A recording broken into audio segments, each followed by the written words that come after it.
Caesar. সিজারে কষ্ট কিসের? শুধু পেট কাটে এমনটাই শোনা যায় কিছু লোকের মুখে। 7টা পর্দা কেটে বাচ্চাটাকে পৃথিবীতে আনতে হয়। আধা ঘন্টার ভিতর 3টা স্লাইন শেষ হয়। মোটা সিরিঞ্জের দ্বারা মেরুদণ্ডে দেওয়া একটি ইঞ্জেকশন যা সারা জীবন কষ্ট দেয়। যখন অবশ্যের মেয়াদটা চলে যায় তখন একটা গলাকাটা মুরগির মতো ছটফট করতে হয়।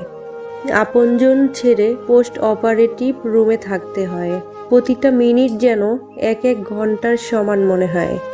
প্রিয় মানুষদের মুখখানা একবার দেখার জন্য অস্থির হয়ে ওঠা। ঘন্টার পর ঘন্টা কাটা জায়গায় বীভৎস কষ্ট, তার সাথে রয়েছে খিঁচুনি, নিতর শরীরে থরথর কাঁপুনি।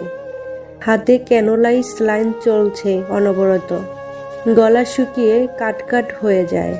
এক ফোঁটা জলের জন্য কত কাকুতি মিনতি, অথচ 24 ঘন্টার আগে জল দেওয়া হয় না। এই মৃত্যুকে হার মানিয়ে এসে যদি একটি মেয়েকে শুনতে হয় পেট কেটে বাচ্চা হলে কিসের কষ্ট, তখন সদ্য মা হওয়া মানুষটিকে ভীষণ অসহায় লাগে।